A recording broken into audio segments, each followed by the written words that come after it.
मारो काले दूर भुजंगों को, आसमान पर लहराने दो विजयी तिरंगों को, फिर से लिखो गौरव गाथा आर्यावर्त महान की, तुमको रक्षा करनी है भारत के स्वाभिमान।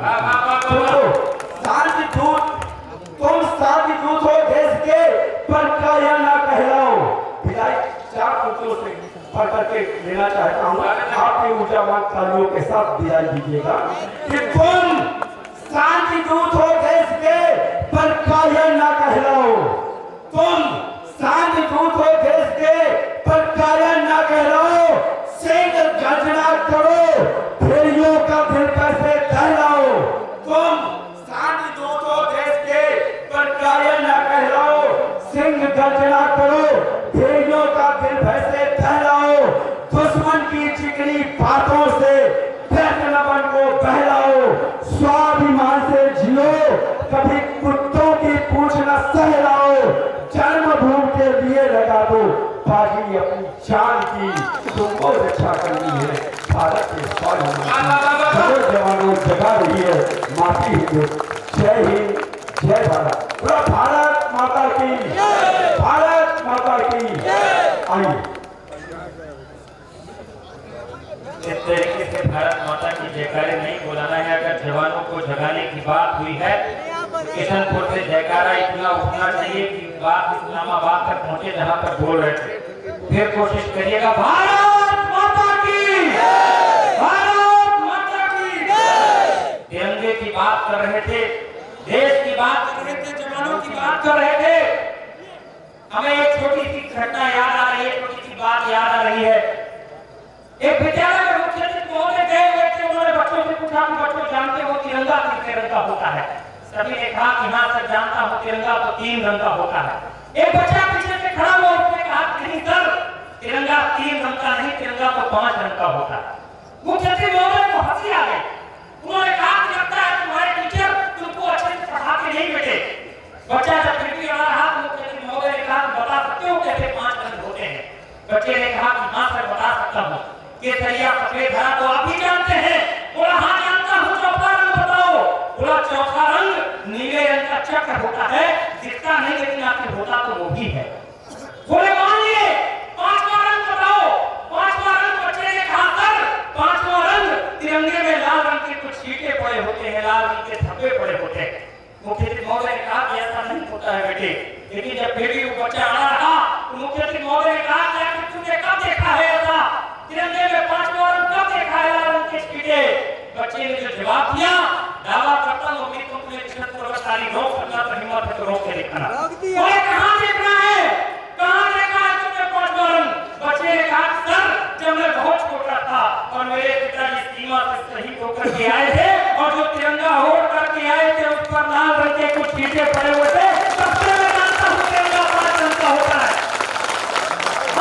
हम इसकी रंग में ठहरे हैं। सबके भगवान से मतलब समझ के थे और दीजिएगा तुम्हें पहुंची को हिम्मत कि हम इसकी रंग में ठहरे हैं। हम इसके लिए अभिमानी हैं, हम धन्य हुए, हम गर्वित हैं क्योंकि हम हिंदुस्तानी हैं। और जिन जवानों को जगाने की बात कर रहे थे सुरेश, सीमा पर हमारा कोई सैनिक थोड़ी देर में ठंड पड़ जाएगी किशनपुर वालों। और किशनपुर वालों ये आप सोचेंगे कि हम चले इस ठंड पर या कोई और के सोच कर देखिए हमारा कोई भाई पाकिस्तान की ओर, चीन की ओर इराक पर ठंड की -40 डिग्री सेल्सियस तापमान पर जहाँ दस्ताने से उंगली निकलने पर कटकी गिर जाती होगी, वहाँ हमारा कोई भाई पाकिस्तान की ओर बंदूक लेकर फिर जग रहा होगा ताकि किशनपुर में हमारे भाई आराम से रह सके, तालियां बजा सके, हिंदुस्तान हमारा आराम से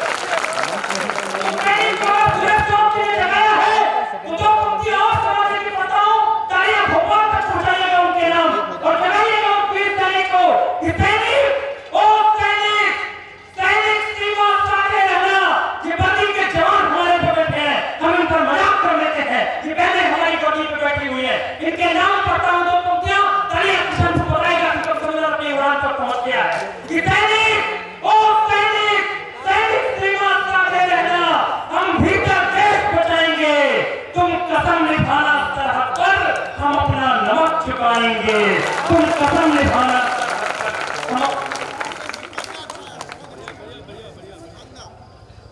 लेकिन मैं दूर रहा था कि भगवान सूरज सौरभ जी के कलेजे को भी धन्यवाद है। पानी पिलाइए दादा को। ईश्वर हमारे दादा सूरज सौरभ जी के फेफड़े सलामत रखे। ये जागो वो जागो और खतरनाक जगाए। मुझे लग रहा था कि 2 क्वार्टर लेके जो सोया हुआ है वो कैसे जागेगा। हालांकि मुझे भी जो देशभक्ति करने का सवाल था विवाह के पहले, हाँ हंसने की बात नहीं, ऐसा होता है। मैं नए लड़कों से कहता था, तुम्हारे लड़कों से अक्सर कहता हूँ कि ये देश बदलने की बात, समाज बदलने की बात, ये जितना जल्दी हो सके विवाह के पहले कर डालो, क्योंकि विवाह के बाद आप मनपसंद टीवी रिमोट कैमरा नहीं बदल पाओगे। मुझको भी जब आने भूत सवार था देशभक्ति का, मैं भी भर्ती होना चाहता। मैं जबलपुर ग्राउंड पहुंच गया, सामने हवलदार साहब खड़े थे, कमिश्नर साहब खड़े थे, बोले छाती पीछे लगाओ कि भैया क्यों बंदूक लेके खड़े हो रहे हैं बार-बार। जब मैं खड़ा हूं तो बंदूक लेके मत खड़े होइए, मेरी धड़कन बढ़ जाती है। मजाक नहीं, मैं बंदूक काटने के लिए आया था, तो वहीं पहले जैसे ही खड़ा हुआ एक कन्नड़ आए और तुमने बंदूक लेके घर में धरे। तुमसे ज्यादा क्या दिक्कत, हम मारेंगे क्या बंदूक से?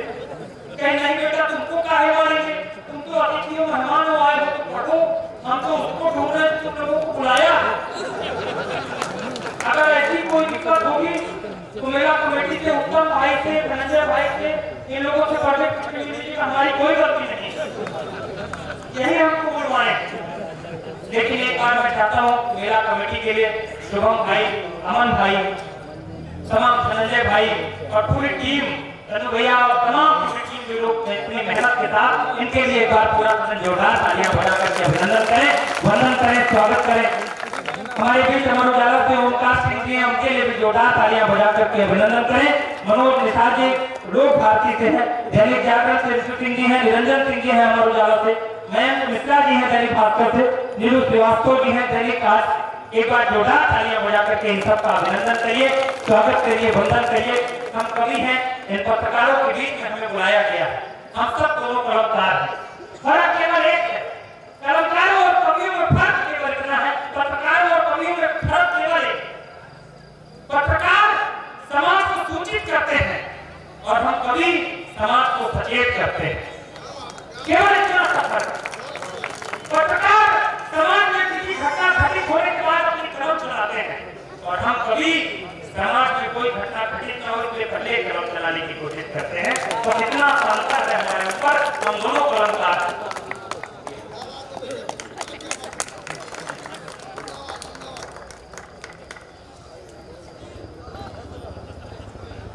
इतनी माला आ जाएगी तब तो माला माल हो जाएंगे, लेकिन किशनपुर वालों परेशान मत होना, देखो माला बस से काम नहीं चलेगा, माल जरूरी है अंतिम में। माला आ जाती है, दिक्कत करता है, कहीं लिफाफे में तो सबका टक्कर नहीं है। तो हमको भी जो देशभक्ति भूत सवार का सुने ज्यादा है, तो हम सोचे कि हम पुलिस में भर्ती होना चाहते हैं। वो बात हुई तो हम जबलपुर ग्राउंड पहुंचे, सामने हवलदार साहब खड़े थे, कमिश्नर साहब खड़े थे, बोले छाती पीछे लगाओ और बताओ देश के लिए क्या कर सकते हो, तभी पुलिस में भर्ती हो पाओगे। हम छाती पीछे लगाए थे, साहब तन मन सब कुछ कर सकता हूँ और क्या कर सकता हूँ, तभी कुछ नहीं हुए। बोले दोबारा मौका दो, ठीक से पीछे लगाओ और बताओ देश के लिए क्या कर सकते हो। हम कहे कहाँ रहूँ तो खतरा देश के नाम कर सकता हूँ और क्या कर सकता हूँ, तभी कुछ नहीं हुए। बोले अंतिम मौका दे रहा हूँ, ठीक से छाती पीछे लगाओ और बताओ देश के लिए क्या कर सकते हो, तभी पुलिस में भर्ती हो पाओगे। रोहित भाई एक बार छाती पीछे लगाए और नाक खुला के बोले, हम कहे साहब ऐसा है कि हम 1.5 लाख तक दे सकते हैं। चाहिए जोरदार फिर बच्चे बताएं आपको। आइए मैं जिस कवि को आपके बीच बनवाना चाह रहा हूँ वो उसी हाथी भागी का कवि है जो मैंने आपके चेहरे में लाने की कोशिश की है। धनंजय साहब से प्यारा सा कवि विद्यमान है, ऐसा लग रहा है भगवान गजानन जी में विराजमान हो गए। और देखो कवित्री के बगल में बैठ के कवि की मुस्कान कितनी सुंदर हो जाती है, इतना पसंद है। आप धनंजय को देखिए, कवित्री के बगल में विराजमान है, ऐसा लग रहा है कि जैसे सारा लोकपाल जी उनका पास हो गया। लेकिन आपका प्यारा सा कवि है भाई धनंजय साहब जी, प्रयागराज से चलकर इस तरह पूरे हिंदुस्तान में है, आपके बीच अगर हम सिखा के लिए आए हैं तो किशनपुर उठा के सम्मान करना जानता है।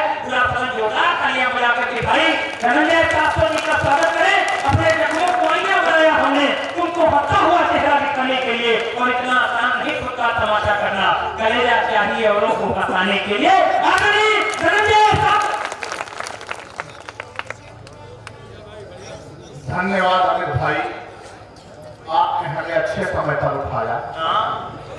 फाल्गुन महाराज ऐसे आपको भी उठाए। तरक्की